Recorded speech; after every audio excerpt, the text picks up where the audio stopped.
Voilà, en tout cas, merci Sousounandere Tukutani, c'est toujours un grand plaisir. Il y a Kokabula Nabino astuce. En tout cas, et ça la biso bien. Merci Naba abonné Nabiso. Oh, Tozalarana Bango déjà. Merci. Merci Penayo Muto. Tuko Yamba biso peut-être Lelo et Panayo. En tout cas, bienvenue dans Coloris Club 84. Tout aura toujours un plaisir. Il y a partager Nabino astuce sur cosmétique, sur coiffure, sur habillement et bien d'autres. Voilà. En tout cas, Lelo, ils simple. Hein? En tout cas, on a remercié dans le bateau, nous sommes abonnés sur tous nos réseaux. En tout cas, merci Nabino. Alors, sans plus tarder, Lelo Torobeta, Isolo, il y a Oyo.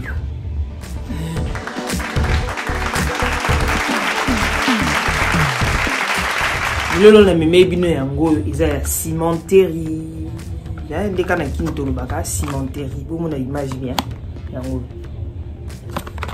Oh, ça n'a pas qui est Olingi et Vimba. Voilà. En tout cas, on a des produits. On a un souci au commun. Cimenterie pena et vendre. On a un souci. Alors, sérum.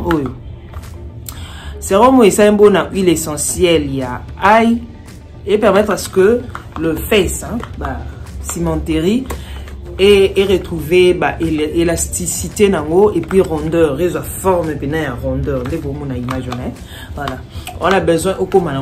Alors, la première des choses est un sérum. Sérum yango, modèle yango. Alors, so ui sérum aux huiles, en tout cas au tangi, 1, 2, 3, 4, 5 gouttes. Hein? 5 gouttes. 1, 2, 3, 4, 5. Hein? Au déposé. Au déposé, mon sérum mango. Hein? Aux huiles, si au comico massé. Et si au déposé, na cimenterie. Donc, au massé, il faut ça un mouvement, il y a comme mata.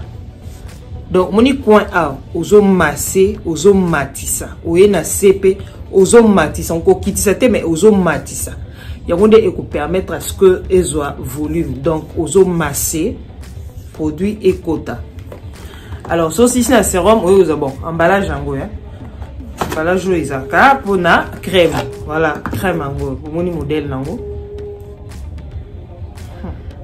Ils ont sur la Vix, hein. Voilà. Crème en gros. Hein? Aujourd'hui, quand ndambu, ndambu crème na yo, oui, au déposer sous là où il y a le face. Après, au bandit, qu'on ça la massage. Et on ça massage aux hommes mata. Ko kitisate, yo aux hommes matisango. Moni ba mouvement ndé na osal. Aux hommes matisango na coin boye, na coin côté nzela et puis liboso. Aux hommes matisango na forme ou. En tout cas, au sala mouvement au matin soir. Vous voyez bien, na mélanger sérum na crème matin soir au sala mouvement au et comme matin. On a chaque jour matin soir au sala les deux produits au bomona, toujours sérum na crème.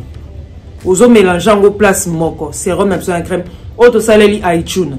Donc, aux hommes mélangeant, avant ça, les landais au moni, aux yeux, mélange d'abord, il y a sérum. Après, aux oies crème, au mélanger, vraiment, au appliquer très bien. Alors, voilà.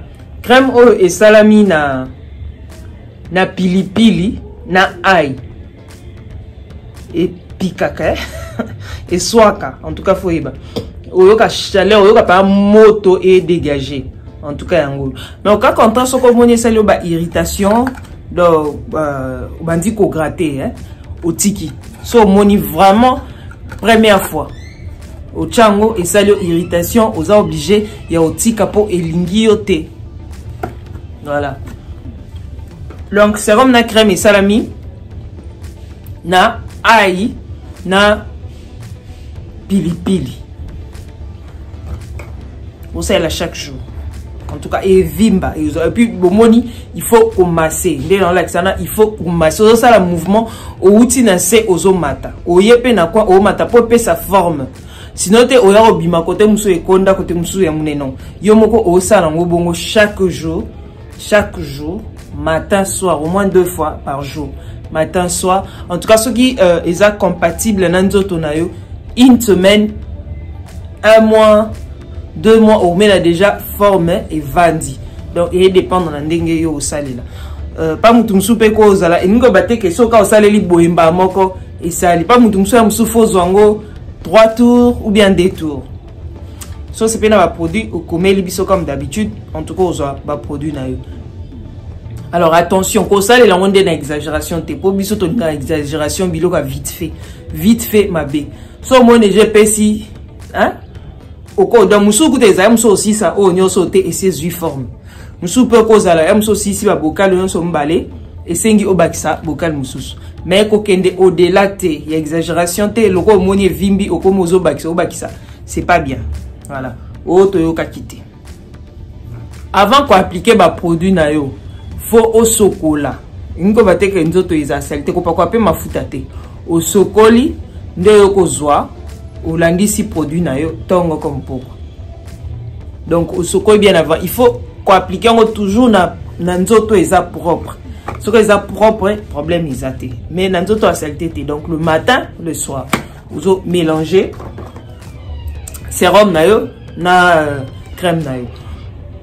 Au fait, quand le matin que non on s'en bat encore au sopignon se belé bon pour na et ça là en 1 minute ou en 1 semaine non. Quantité moukier et ko permettre yo aux résultats nayo bien avant. Alors, aucun de quoi abuser. Bah, résultat vite fait de ma bé. Quoi abuser, ça la calmement au cause résultat. En tout cas, vous vous sentez qu'on s'abonner, c'est toujours important. Bah, message, bah, commentaire, bah, critique, bah, question, mituna bino. En tout cas, vous tindez le bisongo. Toko réagir aux appels à question par rapport à ma produit, on a besoin d'un produit au comme les biso au cause produit na. En tout cas, merci Lelo, tout soutien. Bye.